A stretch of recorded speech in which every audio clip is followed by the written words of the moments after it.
MSLI T V, رہنمائی بدلتی دنیا کے لیے۔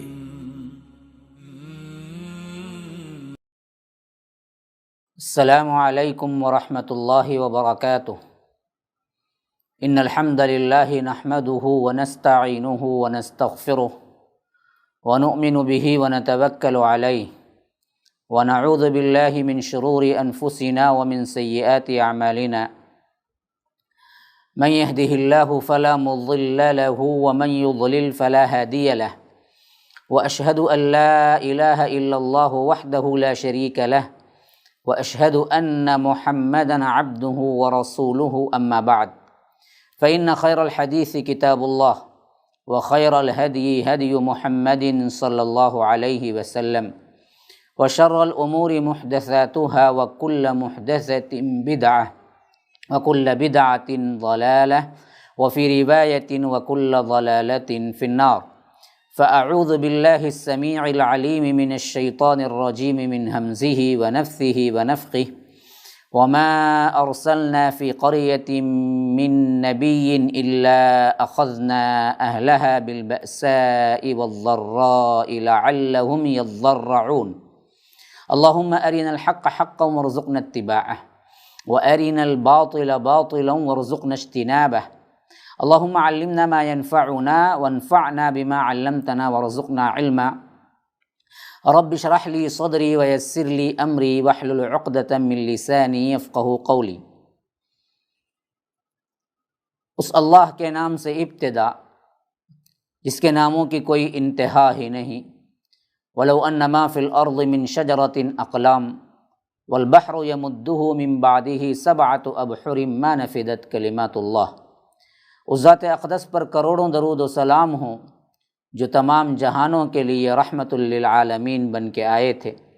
اللہم صل علی محمد وعلی آل محمد کما صلیت علی ابراہیم وعلی آل ابراہیم انک حمید مجید، وبارک علی محمد وعلی آل محمد کما بارکت علی ابراہیم وعلی آل ابراہیم انک حمید مجید۔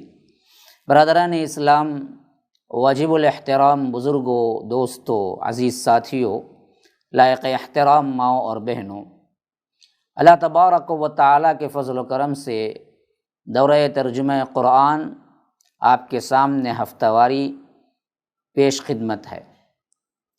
گزشتہ کے درس میں ہم نے سورہ اعراف سورہ نمبر 7 اور آیت نمبر 93 تک سنا اور سمجھنے کی کوشش کی۔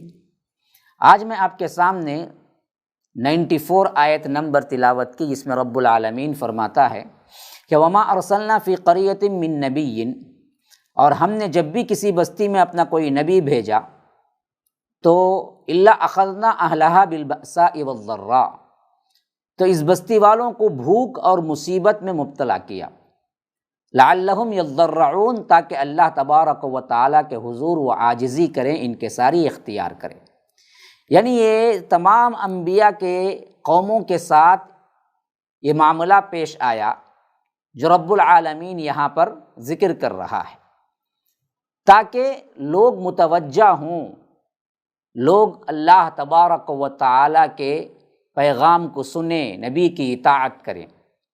یہ ہر قوم کے ساتھ پیش آیا جس کو اللہ تبارک و تعالیٰ نے سورہ اعراف میں 5 انبیاء کرام کے قوموں کے حالات ذکر کرنے کے بعد یہ قاعدہ کلیہ بیان کر رہا ہے، اور اس کے بعد ایک اور نبی کا واقعہ آگے آنے والا ہے، حضرت موسیٰ علیہ السلام کا۔ اس واقعے کی کیونکہ وہ تفصیل اور طویل ہے تو اس واقعے کو ذکر کرنے سے پہلے چند قاعدے بتائے جا رہے ہیں کہ اللہ تبارک و تعالی انبیاء کرام کو بھیجتا ہے ان کے قوموں کو ان کی ہدایت کے لیے، لیکن اس سے پہلے ماحول بھی اللہ تبارک و تعالی انہیں اس دعوت کو قبول کرنے کے اعتبار سے بڑا سازگار بناتا ہے، کہ جیسے ہی ہم نے کسی بستی میں اپنا کوئی نبی بھیجا تو وہاں کے ماحول کو شروع میں کیا کرتا ہے، اخذنا اہلہا بالبأساء والضراء، بھوک اور مصیبت کے عوض ہم اس کو پکڑ لیتے ہیں، تاکہ کیونکہ خوشحالی میں ہمیشہ سے انسان لاپرواہ ہوتا ہے۔ ہاں، جب بھی کوئی مسخرہ پن کرتا ہے تو اس کا پیٹ بھرا ہوا ہوتا ہے، یاد رکھیے، بھوک کی حالت میں کبھی کوئی مسخرہ پن نہیں کرتا، تو پیٹ بھرا ہونے کی وجہ سے انسان لاپرواہ ہوتا ہے۔ تو یہاں پر اللہ تبارک و تعالیٰ یہ قاعدہ بیان کرتا ہے کہ ہم نے جب بھی کسی بستی میں نبی بھیجا تو اسی دوران نبی کی دعوت کے ابتدائی زمانے میں ان کے اندر بھوک، ان کے اندر مصیبت، ان کے اندر تنگ دستی پیدا کی ہم نے۔ کیوں؟ ماحول بھی بن جائے کہ نبی کی دعوت کو لوگ قبول کر لیں، لعلہم یضرعون، کہ لوگ اللہ تبارک و تعالیٰ کے ہاں عاجزی انکساری کریں۔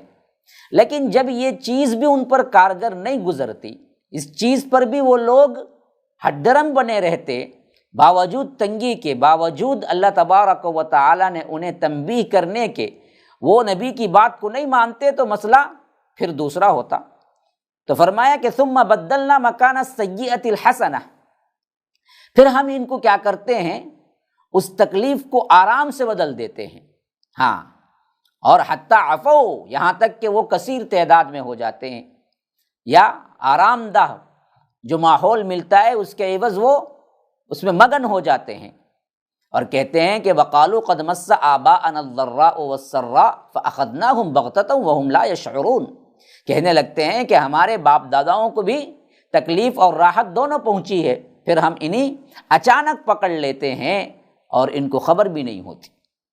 یعنی اللہ تبارک و تعالیٰ اس آیت میں فرما رہا ہے کہ پہلے نبی کی دعوت کے ابتدائی زمانے میں ہم ماحول بھی سازگار بناتے ہیں کہ نبی کی دعوت کو قبول کر لیں، پلٹ آئیں، روئیں، گڑ گڑائیں، لیکن جب اس تنبیہ کے باوجود بھی قوم مانتی نہیں ہے، ہٹ درمی میں ہوتی ہے، تو پھر ہم کو اس حالت سے خوشحالی میں بدل دیتے ہیں، اس واسطے کہ اب ان کا انجام آخرکار عذاب الہی میں آنے ہی والا ہے، اللہ کا عذاب ان پر ثبت ہو چکا ہے، تو آخری یہ حد جس حد تک یہ پار کرنا چاہیں پار کر لیں۔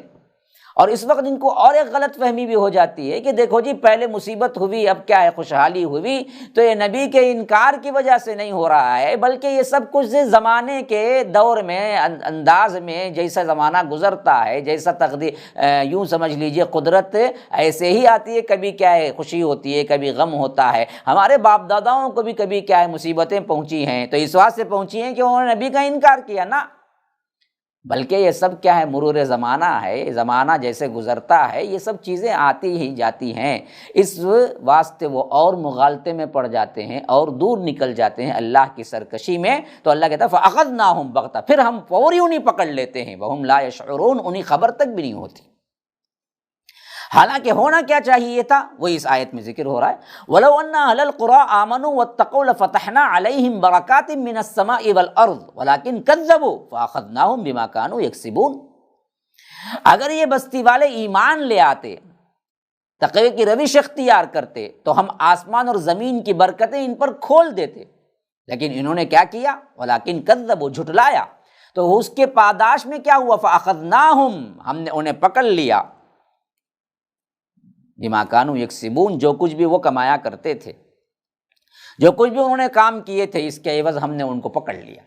ان تین آیتوں میں سمجھنے کی بات سب سے اہم ترین یہ ہے کہ اصول رب العالمین، اصول خداوندی یہ ہے قوموں کے ساتھ کہ انبیاء کرام کو بھیجتا ہے تو شروع میں اس کے ماحول کو بھی اللہ تبارک و تعالی سازگار بناتا ہے کہ دعوت کو قبول کر لو، لیکن اللہ تبارک و تعالی کی پکڑ، اللہ تبارک و تعالی کی تنگی، اور اللہ تبارک و تعالی نے ان پر جو ماحول کو مصیبت والا یا آ کر کوئی بھی عذاب دے کر آزماتا ہے، یہ چھوٹا عذاب ہے، اس میں نہیں پلٹتے ہیں تو پھر ان کو خوشحال بنا دیتا ہے تاکہ یہ اندھوں کی طرح اور بھٹکتے چلے جائیں۔ کہیں ہمارے ساتھ بھی یہی معاملہ نہیں ہو رہا ہے؟ ذرا غور کرنے کی بات ہے، یہ سرسری طور پر کیا گزر جانے کا مسئلہ نہیں ہے، یہ قرآن ہے جس کا تدبر اور جس کا فہم رب العالمین نے ہمیں بار بار تاکید کی ہے کہ اختیار کرو۔ افلا یتدبرون القرآن، تم قرآن پر غور و فکر کیوں نہیں کرتے، تدبر کیوں نہیں کرتے؟ ام علی قلوب اقفالها، کیا تمہارے دلوں پہ قفل لگ گئے ہیں؟ ہاں، وَلَقَدْ يَسَّرْنَا الْقُرْآنَ لِلذِّكْرِ فَهَلْ مِن مُدَّكِرٍ، ہم نے آسان کر دیا ہے اس قرآن کو، ہے کوئی اس کو یاد کرنے والا، اس سے نصیحت حاصل کرنے والا؟ تو یہ 3 آیات میں ہمیں بھی ایک بہت بڑا کیا ہے اشارہ مل رہا ہے کہ لوگوں، یہ کرونا وائرس کا زمانہ بڑا تنگی کا زمانہ ہے، موت آنکھوں سے دیکھ رہے ہیں اپنے اپنے رشتہ داروں کی، لیکن اس میں اصل چیز کیا ہے؟ احتیاط کے نام پر وہ تمام چیزیں ہم نے کر لی جو ایک حد کو، آخری حد کو چھو گئی۔ نمازوں میں ڈسٹنس، جماعتیں بند، صفوں میں فاصلے، پتہ نہیں اور کیا کیا احتیاط کے نام پر ہم نے کیا ہے قبول کر لیا ایک طرف، لیکن کیا اسی حیثیت سے گناہوں سے بھی دور ہوئے؟ کیا اسی حیثیت سے آپ اللہ کے قریب بھی ہوئے؟ کیا اسی حیثیت سے آپ اپنے برائیوں کو چھوڑ کر اچھائیوں کو اختیار کیا، روئے گڑ گڑائے؟ کیونکہ مصائب و آلام آتے ہی اس وقت ہیں، لعلہم یتضرعون، لعلہم یضرعون، یہ دونوں الفاظ آئے تاکہ تم آہوازاری کرو، پلٹو۔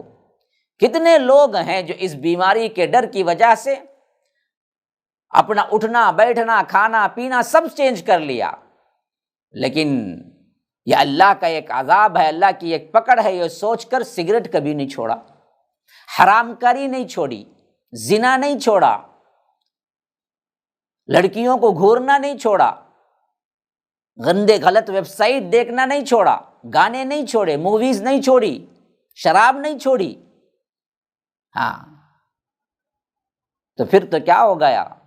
دوسرا مرحلہ بھی شاید آ جائے گا اس کے بعد بڑے خوشحالی کا، اور اس خوشحالی میں بھی ہم کیا ہیں اور مگن رہے تو ہو سکتا ہے پھر آخری مرحلہ آ جائے جہاں پر اللہ اچانک پکڑ لے۔ ڈرنا چاہیے۔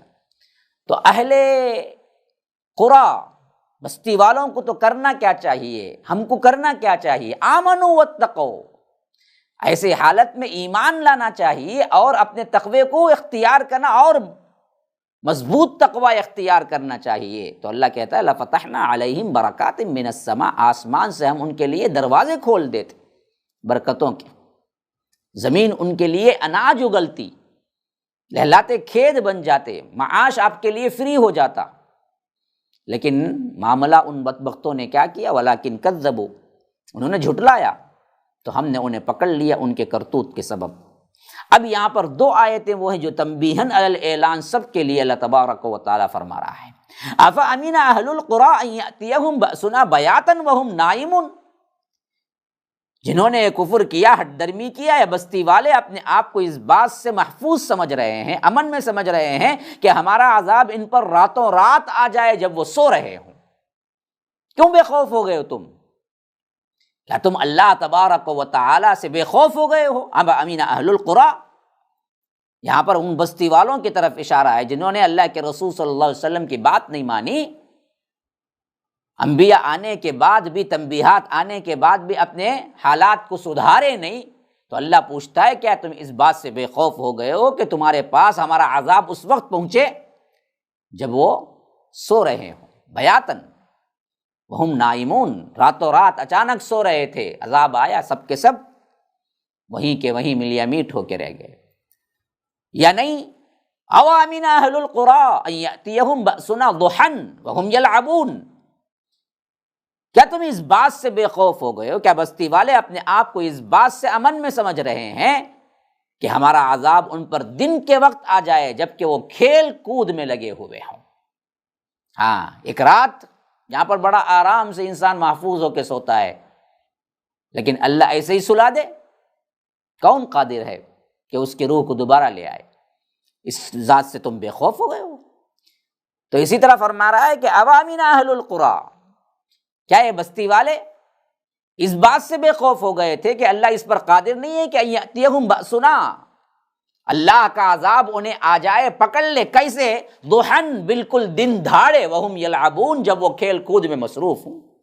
میں پہلے ہی بتایا تھا کہ اسی کرونا کے زمانے میں مساجد میں کیا ہے فاصلے ہو رہے ہیں، حرم میں پابندی ہو گئی ہے، ہمارے ہاں کیا ہے لوگ چیخ چلا رہے ہیں کہ اے ہجوم نہ بناؤ، فلاں نہ کرو، لیکن بڑے دھڑلے کے ساتھ ایک طرف میچ چل رہی ہے، وہاں پر ہجوم بھی ہو رہا ہے۔ تو کیا اس بات سے بے خوف ہو گئے ہو کہ اللہ تبارک و تعالیٰ ایسے وقت میں ان کو اچانک ہی زمین میں دھسا دے، یا سب کے سب کیا ہیں وہیں مر جائیں؟ اللہ اس پر قادر ہے۔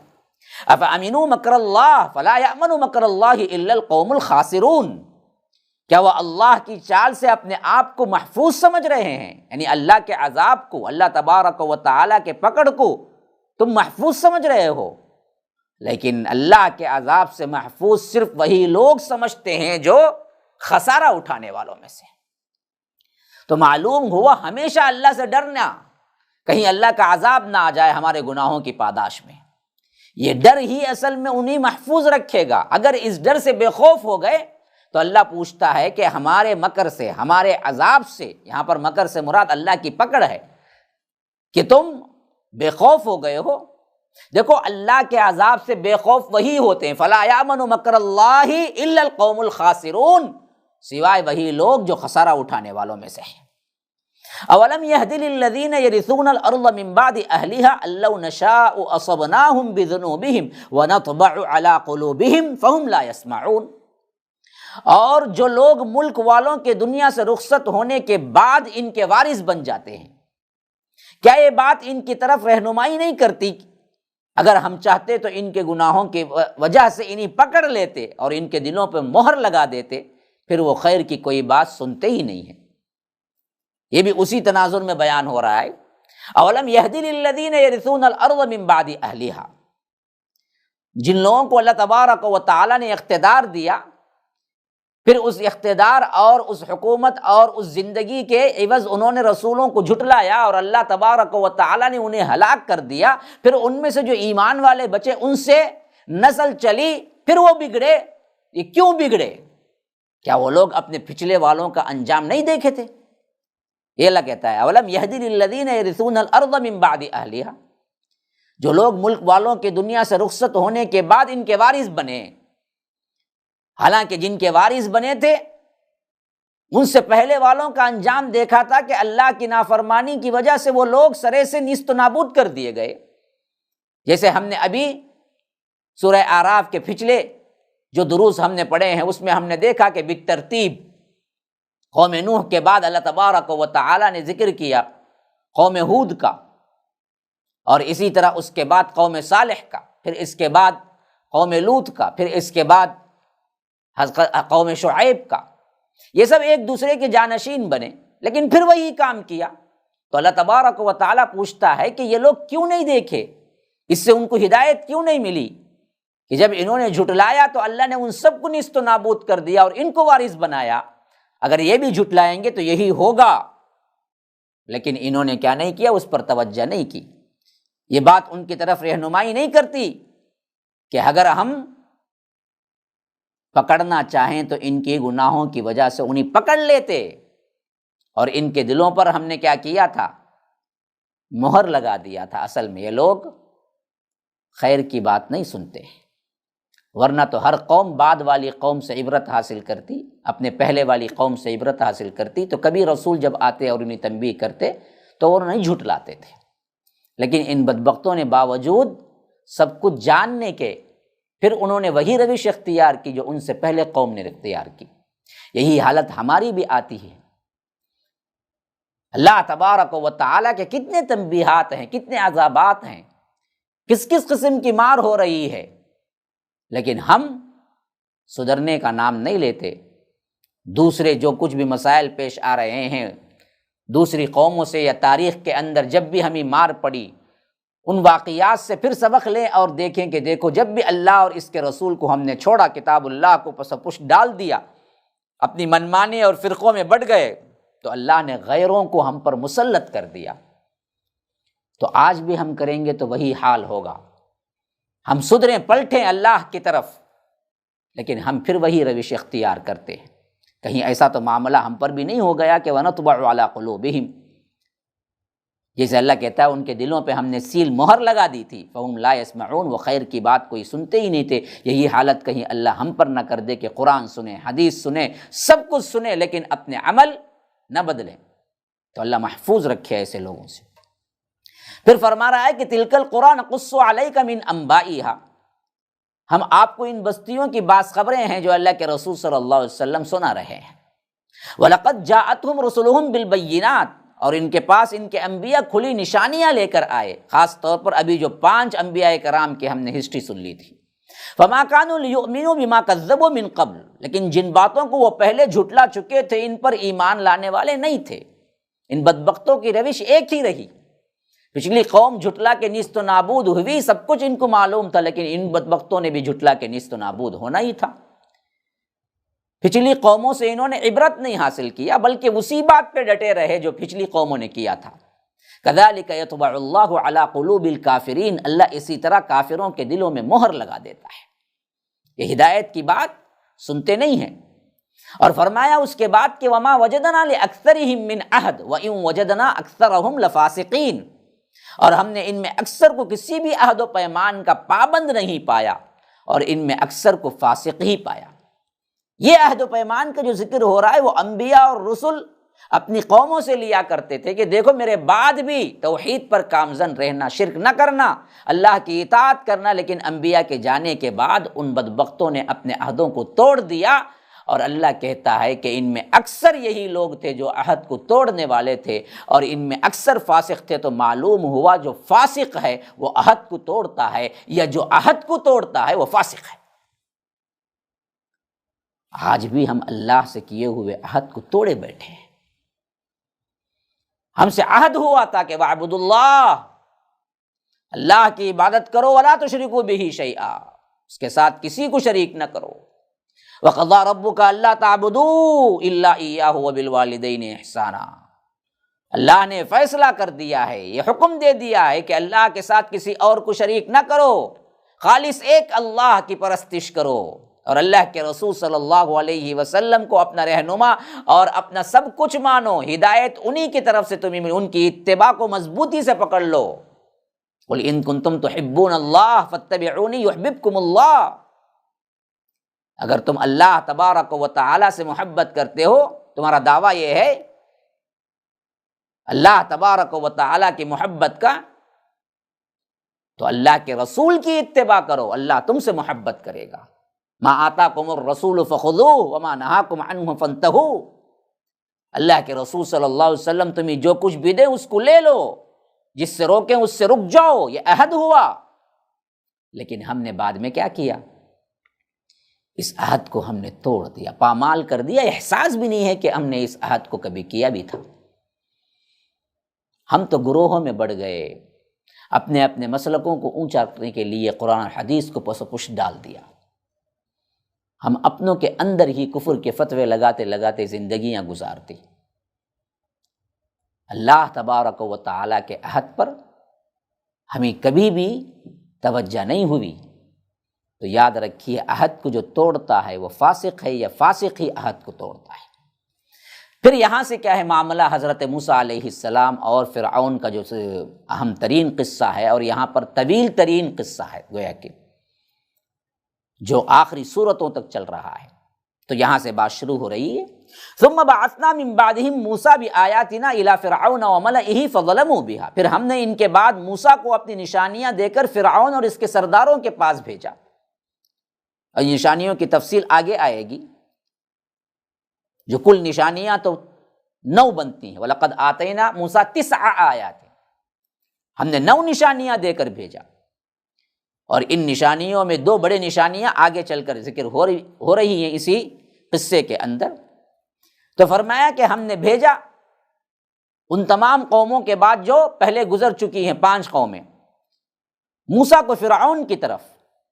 اب یہاں قوم فرعون کی طرف نہیں کہا، بلکہ فرعون کی طرف کا۔ مفسرین کہتے ہیں کہ اس بات کی علامت ہے کہ فرعون اپنی قوم میں سب سے زیادہ پاور والا تھا، اور خاص اگر وہ ایمان لے آتا تو قوم فرعون بھی ایمان لے آتی، تو اس واسطے پورا رخ فرعون کی طرف کر دیا، اور فرمایا کہ الی فرعون وملئہ، فرعون اور اس کے سرداروں کے پاس بھیجا جن کی چلتی تھی بہت۔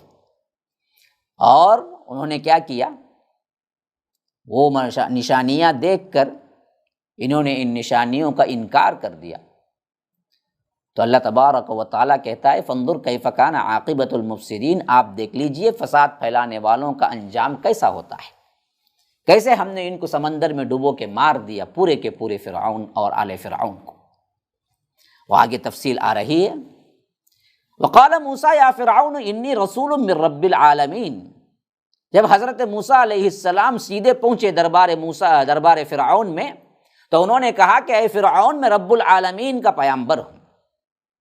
موسیٰ علیہ السلام اپنی دعوت لے کر فرعون کے پاس جب گئے تھے تو وہاں پر وہ پہنچتے ہی سیدھا سیدھا پیغام پہنچائے کہ دیکھو میں اللہ کا بھیجا ہوا رسول ہوں، اور میں تمہیں اللہ کی طرف حق بات بتانے کے لیے آیا ہوں، اور اپنی صداقت کی نشانی کے طور پر قرآن کریم کی دیگر آیات بتاتی ہیں کہ اس موقع پر انہوں نے نشانیاں پیش کی جو اللہ تبارک و تعالی نے انہیں خاص طور پر دیا تھا۔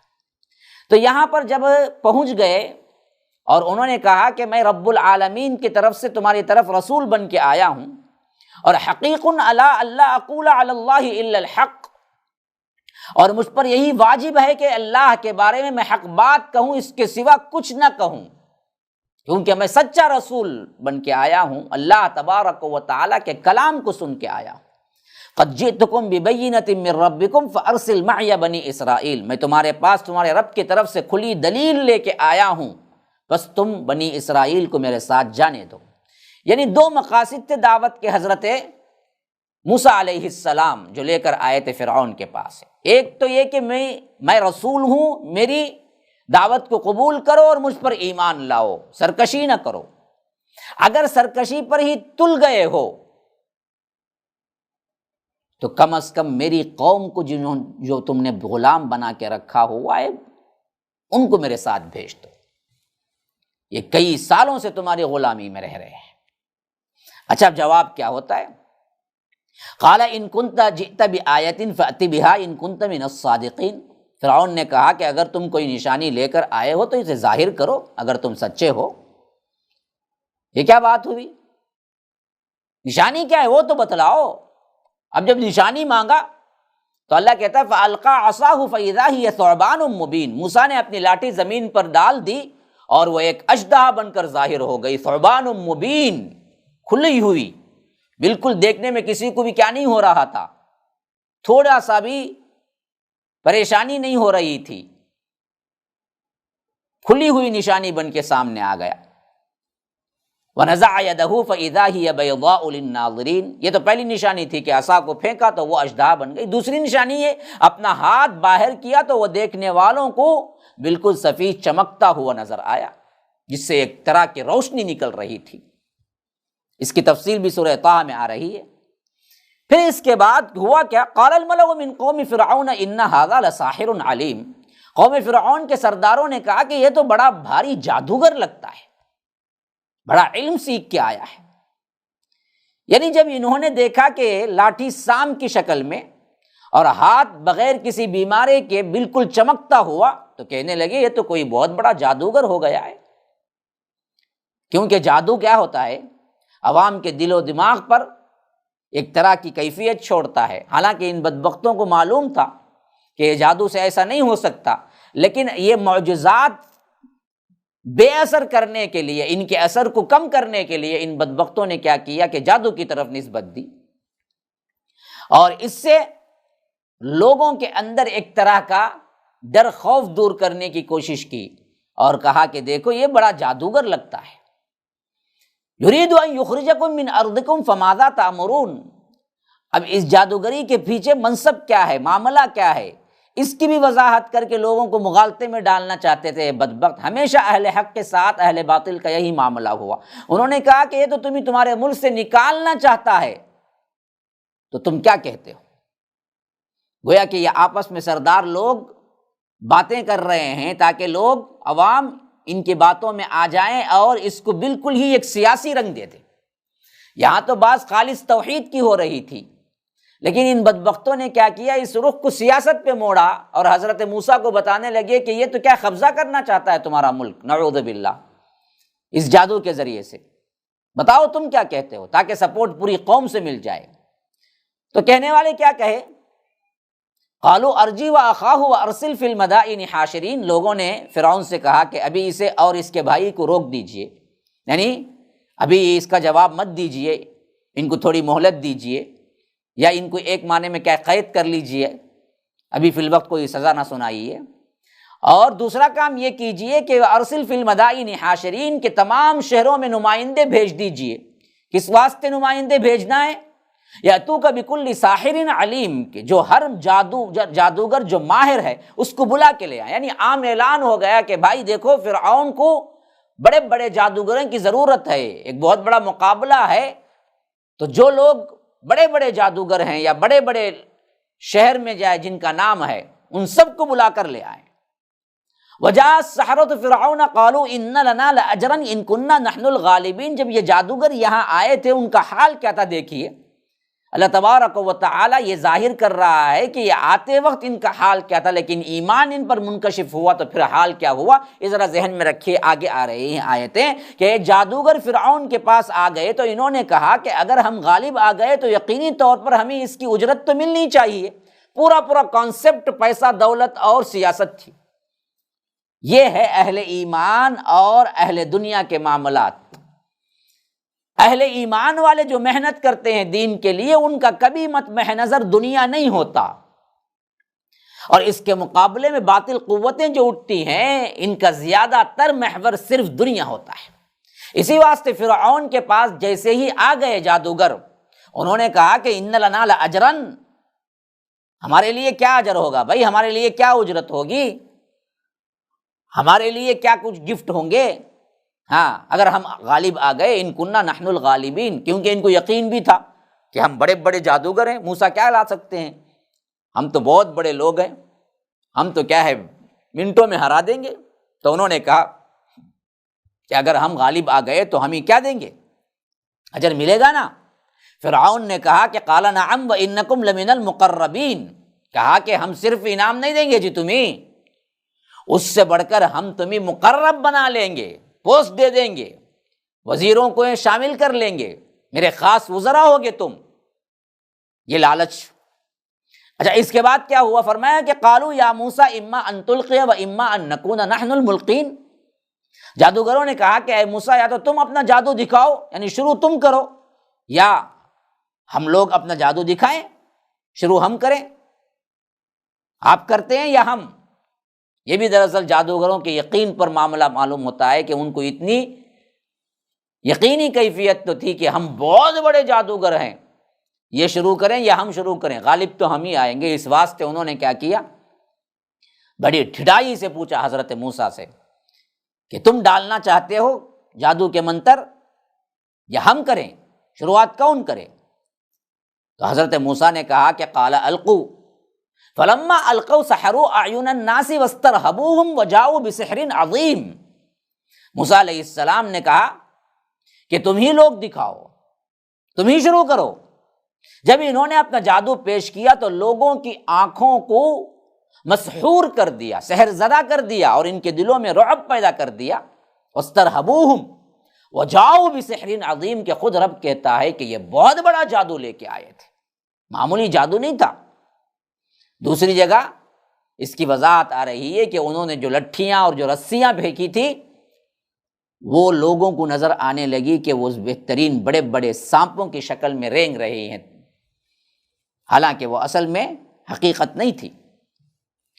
تو اوحینا الی موسیٰ ان الق عصاک، اللہ تبارک و تعالیٰ کہتا ہے پھر ہم نے حضرت موسیٰ کو بذریعہ وحی کہا کہ اپنی لاٹھی زمین پر ڈال دو۔ یہاں یہ معاملہ ہو رہا تھا، خود حضرت موسیٰ بھی ایک مرحلے میں اس سے گھبرا گئے تھے، لیکن اللہ تبارک و تعالیٰ نے فوری طور پر وحی کی کہ آپ کے ہاتھ میں جو لاٹھی ہے، جو عصا ہے، عصا موسوی کہلاتا ہے، اس کو ڈال دو۔ پھر کیا ہوا؟ فَإِذَا هِيَ تَلْقَفُ مَا يَأْفِكُونَ، کہ دیکھتے ہی دیکھتے جادوگروں کے جتنے جھوٹ تھے، یعنی وہ رسیاں اور وہ لاٹھیاں، وہ جو کچھ بھی تھے جو دکھ رہے تھے تو کیا تھے، سانپ وغیرہ، لیکن ان سب کو نگل گئی۔ یہ اللہ کے حکم سے صحیح طور پر بنا تھا نا جی، یہ تو جادو سے نہیں بنا تھا اشدھا۔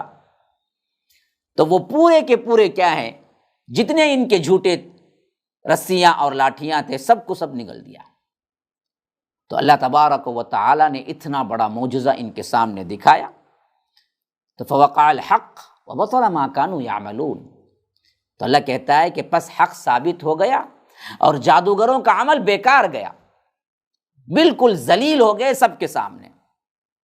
فغلبوا هنالك وانقلبوا صاغرین، تو اللہ کہتا ہے کہ چنانچہ وہ سب کے سب وہاں مغلوب ہو گئے، فغلبوا ہنالک، وہاں پر وہ سب کے سب ہار گئے، وانقلبوا صاغرین، اور ذلت اور رسوائی ان کا سامنا کرنا پڑا ان سب کو، سب ذلیل ہو کے رہ گئے۔ وَأُلْقِيَ السَّحَرَةُ ساجدین، یہاں تو مرحلہ یہ ہو رہا تھا کہ پیچھے تاپ کھا رہا تھا فرعون، خون کھول رہا تھا اس کا کہ ہوا کیا، لیکن یہاں جادوگروں پر اس کا بالکل الٹا ہی اثر ہوا کہ وہ سب کے سب زمین پہ سجدے میں گر پڑے۔ وَأُلْقِيَ السَّحَرَةُ ساجدین، ایسے گر پڑے گویا کہ کوئی طاقت ہے جو ان کو بلا ارادہ سجدے میں گرا دی، سب کے سب۔ اور کہا ان سب نے، قالوا آمنا برب العالمین، انہوں نے کہا کہ ہم رب العالمین پر ایمان لے آتے ہیں۔ کون رب العالمین؟ رب موسیٰ و ہارون، جو موسیٰ اور ہارون کا رب ہے۔ یہ واقعہ، اس میں اہم ترین بات نوٹ کرنے کی یہ ہے، مختصر دورہ ترجمہ قرآن میں صرف اشارے ہی دے سکتا ہوں، کہ یہاں پر قوم فرعون کا معاملہ وہ نہیں ہوا جو جادوگروں کا معاملہ ہوا، اور ان کے اندر جو یقینی کیفیت پیدا ہوئی رب پر، وہ اس واسطے کہ اصل معاملہ یہ لوگ جانتے تھے کہ جادو کی کس حد تک انسان اس کے اندر کوئی کام کر سکتا ہے، حقیقت جانتے تھے کہ کتنا بڑا علم کیوں نہ ہو، لیکن جادو کے ذریعے سے اصل حقیقت نہیں بدلتی، دکھنے میں ہو سکتا ہے، لیکن یہاں اصل حقیقت تبدیل ہو کہ جادوگروں کے جتنی لاٹھیاں اور رسیاں تھیں وہ سب کا سب یہ سام بن کے نگل گیا، تو ان کو یقین کامل ہو گیا کہ یہ ہرگز کوئی جادو نہیں ہے، یہ جو بھی کچھ بھی ہے اس کے علاوہ ہے جو رب العالمین ہی کر سکتا ہے۔ اس واسطے انہوں نے کیا ہے، پورے شرح صدر کے ساتھ اسلام کو قبول کر لیا، اور ساتھ میں انہوں نے یہ لفظ بھی کہا کہ رب موسیٰ و ہارون، کے موسیٰ اور ہارون کے رب پہ۔ کیوں؟ لوگوں کو شبہ ہو سکتا تھا کہ وہ لوگ فرعون کو بھی تو رب ہی کہتے تھے نا، کہ کہیں یہ فرعون کی ربوبیت کا تو اقرار نہیں کر رہے ہیں، تو انہوں نے معاملہ اور واضح کیا کہ نہ، ہم موسیٰ اور فرعون کے رب کے بارے میں کہہ رہے ہیں کہ ہم ان پر ایمان لے آئے۔ اب جیسے ہی یہ معاملہ ہوا، کس طرح لوگ جو خاص کر متکبرین، پیسے والے اور ذہین فتین، اسلام اور حق کو قبول نہ کرنے والوں کا معاملہ ہوتا ہے، وہ اچھی طرح یہاں پر دیکھ لیجئے، نوٹ کر لیجئے۔ قال فرعون آمنتم به قبل ان آذن لكم، فرعون نے کہا کہ میں اجازت دیتا اس سے قبل تم ایمان لے آئے ان پر۔ اچھا، ان هذا لمکر مکرتموہ فی المدینہ، کہا کہ یہ یقیناً ایک سازش ہے جو تم لوگوں نے شہر میں اس غرض سے کی ہے، لتخرجوا منہا اہلہا، تاکہ کے رہنے والوں کو یہاں سے نکال دو۔ ہاں، فسوف تعلمون، ان قریب تمہارا کیا انجام ہوگا یہ تم جان لو گے۔ یعنی جب حق واضح ہو گیا اور تمام جادوگر ایمان لے آئے، تو فرعون اپنی ذلت رسوائی پر پردہ ڈالنے کے لیے کہا کہ تم لوگ میری اجازت کے بغیر موسیٰ پر ایمان لے آئے ہو۔ ایسا معلوم ہوتا ہے کہ تم یہاں آنے سے پہلے موسیٰ کے ساتھ مل گئے تھے اور ایک رچی رچائی سازش کے مطابق یہاں آئے۔ پہلے تم لوگ موسیٰ کے خلاف اپنے آپ کو ظاہر کیا، پھر تیزی دکھائی، پھر اس کے بعد اس کے سامنے جھک گئے تاکہ تم سب مل کر یہاں کے مصری اصلی باشندے جو قبطی ہیں ان کو نکال دو اور اس کی جگہ تم لے لو موسیٰ اور تمہارا بادشاہ بن جائے۔ یہ سازش تم نے پہلے کر لی، حالانکہ بدبخت کو اچھی طرح معلوم تھا موسیٰ علیہ السلام مدین سے سیدھا دربار فرعون میں پہنچے، اور اس سے پہلے جب مصر میں آئے تو کئی سال ہو چکے تھے، تقریباً 10 سال تو حتمی طور پر ہو چکے تھے، جو وہاں پر شعیب علیہ السلام کے گھر میں وہاں پر انہوں نے گزارا تھا مدین میں۔ پھر اس کے بعد نکل کے آئے تو مصر چھوڑے 10-11 سال ہو چکے تھے، کوئی تعلق مصر والوں سے نہیں تھا، اور جب آئے تو سیدھے پہنچے فرعون کے دربار میں، اور آنے کے بعد جب اعلان کیا اور اپنے معجزے دکھائے تو خود فرعون کے ان کے اپنے سپاہیوں نے انہیں روک لیا، کسی سے ملنے نہیں دیا، اور ساتھ میں خود ان کے اپنے لوگ ہرکارے بن کر ہر جگہ کے جادوگروں کو اکٹھا کیا، جس میں کوئی بھی حضرت موسیٰ کے ساتھ تعلق نہیں تھا، نہ کبھی ملے تھے، نہ کوئی بات چیت ہوئی تھی، لیکن جب حق کو قبول کر لیا تو اس نے پینترا ہی بدل دیا اور کہہ دیا کہ او ہو، یہ سب تمہارا اپنا ہی کیا ہے بنا بنایا نمونہ ہے، سازش ہے، کہ موسیٰ تو لگتا ہے کہ تمہارا بڑا سردار ہے، تم سب اسی سے سیکھے ہو اور یہ سازش کر کے آئے ہو کہ کچھ دیر کے لیے تو ہم تمہارے خلاف رہیں گے، پھر اس کے بعد ہم دراصل تمہارے سامنے جھک جائیں گے اور تم ہمارے بادشاہ بن جاؤ۔ حالانکہ سب معلوم تھا کہ جھوٹ بک رہا ہے، لیکن یہ بات جب اس نے کہی تو قوم نے بھی مانا اور اس حقیقت کو بالکل ہی نظر انداز کر دیا کہ اگر تھوڑی سی تحقیق کی نظر سے دیکھیں تو اس کی بات بالکل بودی اور بالکل ہی دیوانہ پن کی بات ہے۔ حضرت موسیٰ ان سے کب ملے، کب سکھایا، لیکن کسی نے نہیں پوچھا۔ تو یاد رکھیے ایک چیز ہمیشہ ایسی ہوتی ہے باطل پرستوں کے پاس، بظاہر بالکل ہی بودی بچکانہ بے وقوفانہ بات ہو، لیکن جب ان کا کام اس سے نکلتا ہے نا جی، سب کے سب خاموش ہو کے اس کو قبول کر لیتے ہیں کہ چلو جی، کیونکہ اپنا مفاد جو ہوتا ہے نا، یہی حال اس وقت کیا ہے قوم فرعون کا بھی تھا کہ اس نے کہا کہ تمہارا اصل منشا یہ ہے کہ تم سب مل کر میرے مصر کو تم لے لو اور یہ بادشاہ بن جائیں، یہ تو ہرگز نہیں ہوگا۔ اب میں تمہارے ساتھ کیا کچھ کر رہا ہوں، ذرا اب دیکھو میں تمہارے ساتھ کیا سلوک کرتا ہوں۔ پھر اس نے کہا کہ لَأُقَطِّعَنَّ أَيْدِيَكُمْ وَأَرْجُلَكُمْ مِنْ خِلَافٍ ثُمَّ لَأُصَلِّبَنَّكُمْ أَجْمَعِينَ، میں یقیناً تمہارے ایک طرف کے ہاتھ اور دوسری طرف کے پاؤں کاٹ ڈالوں گا، یعنی ایک ہاتھ ایک پاؤں مخالف سمتوں میں کاٹ دوں گا، پھر تم سب کو سولی پر چڑھا دوں گا۔ یہ ہے وہ دھمکی جو اوپر کہہ رہا تھا کہ فَسَوْفَ تَعْلَمُونَ، اب میں تم سے کیا کرنے جا رہا ہوں ذرا دیکھو تم۔ اب تو اب یہ دھمکی دی۔ ابھی دیکھیے صبح سویرے تو یہ جادوگر فرعون کی پناہ لے رہے تھے، فرعون کی کیا تعریفیں کر رہے تھے، فرعون کے پاس اپنا اسٹیٹس مانگ رہے تھے، بھیک مانگ رہے تھے، لیکن ایمان کی قوت دیکھی، ابھی مسلمان ہوئے ہیں اور وہ دھمکی دے رہا ہے کہ تمہیں مخالف سمتوں سے ہاتھ اور پاؤں کاٹ کر تمہیں سولی پہ چڑھا دوں گا۔ تو انہوں نے کہا کہ قالوا انا الی ربنا منقلبون، ان جادوگروں نے کہا کہ بے شک ہم سب کو اپنے رب کی طرف ہی تو پلٹ کر جانا ہے۔ ارے بدبخت، تو ہمیں سزا دے گا تو کیا سزا دے گا؟ آخری مرحلہ، آخری بڑی سزا کیا ہے؟ موت، اور موت کے بعد انسان کہاں پہنچتا ہے؟ رب ہی کے پاس۔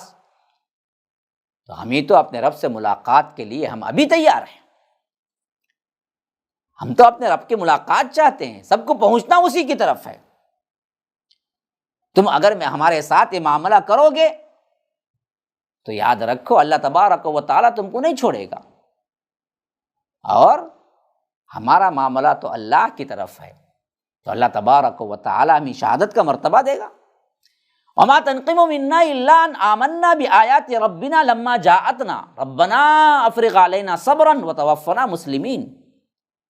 اور ہم سے تمہاری دشمنی کا سبب اس کے سوا اور کیا ہے؟ صبح میں تو تم ہمارے لیے بڑے بڑے باتیں کر رہے تھے، بڑے بڑے کیا منسٹریاں دی جا رہی تھی، بڑے بڑے کیا سیٹ کے عہدے عہد و پیمان ہو رہے تھے، لیکن اب دشمن جو بن کے ہاتھ پاؤں کاٹنے کی بات جو کر رہا ہے فرعون، تو جادوگروں نے کہا کہ اس کے سوا اور کیا بات ہے، ہمارا کون سا کیا ہے جرم ہے اس کے سوا، سوائے یہ کہ ہم نے ہمارے رب کی نشانیاں جو آئی تھی اس پر ایمان لے آئے۔ ان آمنا بآیات ربنا لما جاءتنا، جب ہمارے پاس ہمارے رب کی نشانیاں آ گئی تو ہم ان پر ایمان لے آئے۔ جب معلوم ہو گیا یہ جادو نہیں ہے، اللہ کے رسول برحق ہیں، حضرت موسیٰ برحق ہیں، رسول بن کے آئے ہیں، یہ معجزہ ہے، تو ہم ایمان لے آئے، اس کے علاوہ ہمارا جرم کیا ہے بدبخت۔ اور اب دعا یہی ہے، اب پلٹنا نہیں ہے، اب کفر نہیں ہے، اب ارتداد نہیں ہے، اضمحلال نہیں ہے، کمزوری نہیں ہے، ایمان سے پلٹنا نہیں ہے، اب تو صرف یہی دعا ہے کہ ربنا افرغ علینا صبرا، اے ہمارے رب ہمارے اوپر صبر کو انڈھیل دے، سراپا ہمیں صابر بنا دے، وتوفنا مسلمین، اور اس دنیا سے اٹھا تو ہمیں مسلمان بنا کے اٹھا، حالت مسلمانیت میں ہم تیرے پاس پہنچ جائیں، بس اتنی خواہش ہے، اس کے علاوہ ہمیں دنیا کی کوئی خواہش نہیں ہے، نہ تیرے مرتبے کی، نہ تیرے کیا ہے وزیر کی، نہ تیرے دولت کی، نہ تیرے محل کی، نہ تیرے عزت کی، کسی کی ہمیں کوئی ضرورت نہیں ہے، بس ہمیں امید ہے، ہمیں خواہش ہے، ہمیں یقین ہے، ہماری دعائیں ہیں، تو بس یہ ہے کہ تو جو کچھ بھی سزا دے رہا ہے اللہ اس پہ صبر عطا کرے اور ہم ایمان کی حالت میں رب کے حضور پہنچ جائیں۔ یہ ہے ایک مسلمان کی صدا جو ہونی چاہیے، کچھ بھی ہو جائے تبلیغ کے لیے نکلے، اللہ کی راہ میں نکلے، توحید کی عظمت کو ببانگ دوہل کہنا شروع کیا، معاشرے نے تنگ کیا، بستی سے نکال دیا، الگ کر دیے، پریشانیوں میں مبتلا کر دیا، معاشرہ آپ کو تنگ کر دیا، معاش آپ کی بند ہو گئی، جاب چلا گیا، کوئی فکر نہیں، ان سب کی فکر مت کرو، بلکہ یہ دعا یاد رکھو، اے اللہ اس کے مقابلے میں ہم پر صبر انڈھیل دے، ان سیدھی راہ کے مقابلے میں جتنی تکلیفیں آ رہی ہیں اس کو میں صبر کے ساتھ جھیل جاؤں، ریٹرن نہ ہو جاؤں، کہیں میرا ایمان کمزور نہ ہو جائے، کہیں میں ارتداد کا شکار نہ ہو جاؤں، کہیں میرے ایمان میں کمزوری اور شکایت نہ پیدا ہو جائے، ایسا صبر دے یہاں تک کہ میں حالت ایمان میں تیرے سے ملاقات کر لوں، یا تو شہادت نصیب کر دے یا تو ایمان اتنا کامل بنا دے کہ موت آتے وقت میں مسلمان رہوں۔ یہ ہے اصل دعا وہ کر رہے تھے، افرغ علینا صبرا وتوفنا مسلمین۔ اب بعد میں کیا ہوا؟ انہوں نے کہا کہ وقال الملأ من قوم فرعون اتذر موسیٰ وقومہ لیفسدوا فی الارض ویذرک وآلہتک قال سنقتل ابناءهم ونستحیی نساءهم وإنا فوقهم قاہرون۔ قوم فرعون کے سرداروں نے ان سے کہا کیا آپ موسیٰ اور اس کی قوم کو یوں ہی آزاد چھوڑ دیں گے؟ یعنی معاملہ ایسے لگ رہا ہے کہ اس واقعے کے بعد بھی فرعون کی ہمت نہیں پڑی کہ وہ حضرت موسیٰ کو پکڑ لیں یا قید کر لیں، کیونکہ وہ بھی تو دراصل کیا ہے، اسی کے محل میں پلے تھے نا جی، اور اس کے علاوہ اب اس وقت جو لوٹے تھے تو اللہ کی تبارک و تعالی نے جو نبوت کا جلال دیا تھا وہ بھی تو ساتھ میں تھا۔ تو فرعون کتنا بڑا ظالم کیوں نہ ہو، لیکن ہمت ابھی بھی اتنی نہیں تھی کہ فرعون برملا حضرت موسیٰ سے ٹکر لے سکے۔ تو حضرت موسیٰ اس واقعے کے بعد اپنی دعوت میں مشغول ہو گئے، بلکہ روایتوں میں تو آتا ہے کہ جب یہ معجزہ ہو گیا، جادوگروں کا مقابلہ ہو گیا، تو 6 لاکھ افراد کی جو بنو اسرائیل کی قوم تھی، جن میں بعض لوگ ابھی تذبذب کا شکار تھے فرعون کے مقابلے میں حضرت موسیٰ کو ماننے کے سلسلے میں، ان سب کا بھی ڈر جاتا رہا، اور سب کی سب پوری کی پوری بنی اسرائیل حضرت موسیٰ پر ایمان لے آئی، تو اور زیادہ وہ مضبوط بن گئے۔ اور یہ قوم کے سردار نوٹ کر رہے تھے، دیکھ رہے تھے۔ تو جب انہوں نے دیکھا کہ حضرت موسیٰ علیہ السلام کا اثر رسوخ بڑھتا جا رہا ہے اور لوگوں کے اندر فرعون کی جو سفاکی اور فرعون کا جو ظلم کا معاملہ ہے، باوجود فرعون کے بارے میں ان کی قوت اور اس کے بارے میں کمزوری پیدا ہو رہی ہے، ڈر کم ہو رہا ہے، تو انہوں نے کہا فرعون سے کہ آپ موسیٰ کو اور اس کی قوم کو یوں ہی آزاد چھوڑ دیں گے؟ اچھا کیوں جی؟ کیا لفظ استعمال کر رہے ہیں دیکھیے، کس سے انسان طیش میں آ سکتا ہے؟ یہ چاپلوسی لوگ ہمیشہ وہی لفظ استعمال کرتے ہیں۔ تو انہوں نے کہا کہ آپ موسیٰ اور اس کی قوم کو یوں ہی آزاد چھوڑ دیں گے تاکہ وہ زمین میں فساد پھیلائیں، لیفسدوا فی الارض۔ دیکھیں اب فرعون کب طیش میں آئے گا؟ جب دراصل معلوم ہوگا کہ اس کی سلطنت جا رہی ہے۔ تو انہوں نے کیا کیا، یہ ٹکڑا مرچ مسالہ لگا کر لگایا کہ دیکھو حضرت موسیٰ جو کر رہے ہیں وہ فساد فی الارض ہے، اور وَيَذَرَكَ وَآلِهَتَكَ، اور آپ کو اور آپ کے معبودوں کو لوگ چھوڑ دیں، نظر انداز کر دیں۔ اب یہاں پر بہت نکتے کی بات ہے کہ فرعون خود سب کے لیے معبود تھا، سب اس کے لیے سجدہ کرتے تھے، تو فرعون کا بھی کوئی معبود تھا۔ ابن کثیر وغیرہ کی روایتوں میں آتا ہے کہ ہاں فرعون بھی عبادت کرتا تھا۔ فرعون بظاہر اپنے رب ہونے کے اعتبار سے کہتا تھا کہ میں تم سب لوگوں کے لیے رب ہوں، میری عبادت حکومت کے اندر شامل ہے، لیکن یہ خود بھی دوسرے معبودوں کی عبادت کرتا تھا۔ اصل میں فرعون کا لفظی ترجمہ یہی ہے کہ سورج دیوتا، اس زمانے میں سورج کا جو دیوتا ہوتا تھا اس کا نام تھا، اسی سے فرعون نکلا تھا۔ اور مصریوں کے اندر یہ روایت قدیم چلی آ رہی تھی کہ جو بھی اس کا یعنی مصر کا بادشاہ بنتا ہے اس کا نام فرعون ہو، خواہ اس کا ذاتی نام کوئی بھی ہو، کیونکہ یہ اس کا ذاتی نام نہیں تھا۔ جتنے لوگ آئے فراعنہ، جس کی جمع ہے فرعون کی جمع فراعنہ ہے، فراعنہ جتنے بھی آئے ان سب کا ایک ہی نام تھا، فرعون ہی تھا، حالانکہ ان کا ذاتی نام الگ الگ تھا۔ ان سب کو فرعون کہتے تھے، کیوں؟ اس واسطے کہ یہ سورج دیوتا کے مقابلے میں برابر کا تھا۔ لوگوں کا اعتقاد یہ تھا کہ جیسے ہی مصر کی بادشاہی پر بیٹھتا ہے بادشاہ تو سورج کے دیوتا کی روح اس کے اندر آ جاتی ہے، جسم اس کا ہوتا ہے، روح اس کی ہوتی ہے، تو اس کی عبادت کرنا ہم پر لازم ہوتا ہے، تو اس واسطے وہ فرعون ہے۔ تو وہ لوگ اسے خدا تصور کرتے تھے، اور ان خداؤں کا خدا تھا جس کو یہ لوگ بھی عبادت کرتے تھے۔ تو اسی لیے اس میں انہوں نے کہا کہ وَيَذَرَكَ وَآلِهَتَكَ، آپ کو اور آپ کے معبودوں کو کیا ہے، نظر انداز کر دیں۔ تو فرعون نے کہا کہ قَالَ سَنُقَتِّلُ أَبْنَاءَهُمْ وَنَسْتَحْيِي نِسَاءَهُمْ وَإِنَّا فَوْقَهُمْ قَاهِرُونَ۔ فرعون نے کہا کہ ہم ان کے بیٹوں کو تہتیخ کر دیں گے، ان کے بیٹوں کو مار دیں گے، اور ان کی عورتوں کو زندہ رہنا دیں گے، اور یقیناً ہم ہر طرح سے ان پر قدرت رکھتے ہیں، مجھے اتنا پاور ہے کہ میں جب چاہے ان کو کچل کے رکھ دوں۔ یہ دراصل دوسری مرتبہ کا واقعہ ہے۔ ایک مرتبہ یہی حکم ہوا تھا جب حضرت موسیٰ کی پیدائش کا مرحلہ تھا، جسے ہم بقرہ میں پڑھ چکے ہیں۔ ہاں، یسومونکم سوء العذاب یذبحون ابناءکم ویستحیون نساءکم۔ ایک مرتبہ تب اعلان ہوا تھا، جس کے بارے میں بعض روایتیں شاہد ہیں کہ فرعون کے بعد نجومیوں نے اسے بتایا کہ ایک بچہ پیدا ہونے والا ہے جو تیری سلطنت کو ختم کر کے رہے گا۔ تو اس بچے کے پیدا ہونے کے ڈر سے حضرت موسیٰ کی پیدائش کے زمانے میں اس نے یہی حکم اس وقت دیا تھا کہ جو بچہ پیدا ہو اس سب کو قتل کر دو، اور جو بچی پیدا ہو اس کو چھوڑ دیا جائے۔ یہ وہ وقت تھا۔ پھر حضرت موسیٰ علیہ السلام اب دعوت کیے، اور دعوت مضبوط ہو گئی، اور 6 لاکھ افراد اسلام قبول کر لیے، اور ایک جماعت بن گئی، اور ان کا اثر و رسوخ بڑھنے لگا۔ تو پھر یہی حکم یہ بدبخت نے دیا کہ قال سنقتل ابناءهم ونستحيي نساءهم وإنا فوقهم قاهرون، کہ ہم حکم دیتے ہیں کہ ان کے بچوں کو تہتیخ کر دیں، ان کو مار دیں، ان کو قتل کر دیں، اور ان کے عورتوں کو زندہ رہنے دیں۔ اب بھی ہم اس پر قادر ہیں، یعنی پہلے جو کام ہم کر چکے ہیں وہی کام اب بھی ہم کریں گے۔ قال موسیٰ لقومہ استعینوا باللہ واصبروا، اللہ تبارک و تعالیٰ کہتا ہے کہ موسیٰ نے اپنی قوم سے کہا کہ اللہ سے مدد مانگو اور صبر کرو اس مصیبت میں۔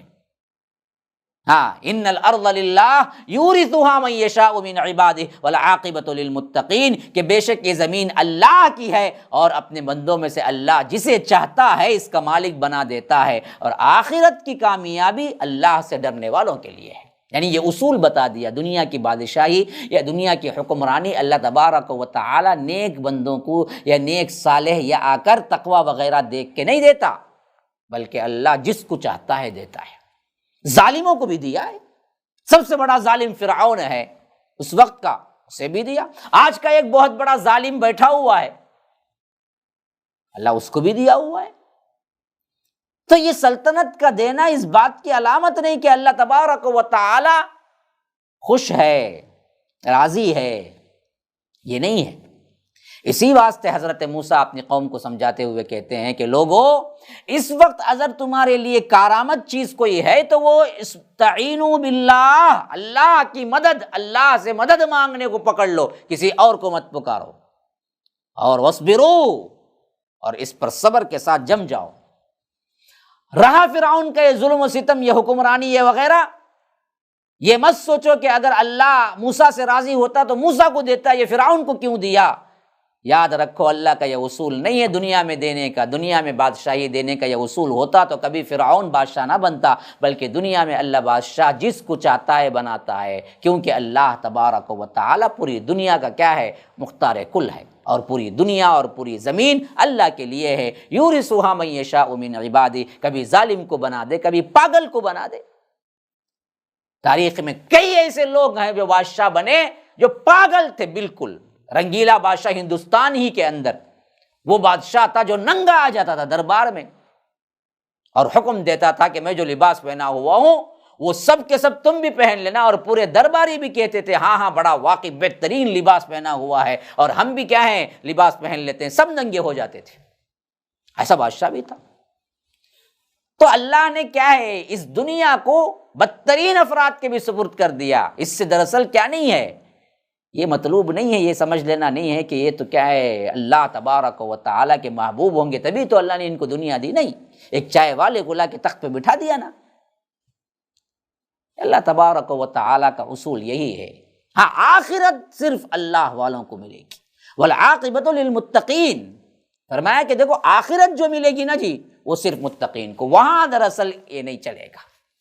اسی لیے بڑی پیاری بات مفسرین کہتے ہیں کہ اللہ آخرت میں رحیم ہے، دنیا میں رحمان ہے۔ دنیا میں ہر کس و ناقص کو اللہ تبارک و تعالیٰ کیا ہے، رحم کرتا ہے، دیتا ہے، لیکن وَكَانَ بِالْمُؤْمِنِينَ رَحِيمًا، آخرت میں ایمان والوں کے ساتھ ہی رحم کا معاملہ ہوگا، کافروں کے ساتھ نہیں ہوگا۔ تو وَالْعَاقِبَةُ لِلْمُتَّقِينَ، متقین کے لیے ہی آخر کیا ہے، کامیابی ہے۔ اب یہاں سے دراصل بنی اسرائیل کی نافرمانیاں بھی شروع ہو رہی ہیں کہ انہوں نے بھی پھر کیا ہے حضرت موسیٰ کو تنگ کرنا شروع کر دیا۔ انشاءاللہ وہ کیا باتیں ہیں وہ ہم اگلی مجلس میں رکھیں گے۔ ھذا وباللہ التوفیق، صلی اللہ وسلم علی نبینا محمد۔ اسأل اللہ لی ولکم ولسائر المسلمین من کل ذنب فاستغفروہ انہ هو الغفور الرحیم۔ والسلام علیکم ورحمۃ اللہ وبرکاتہ۔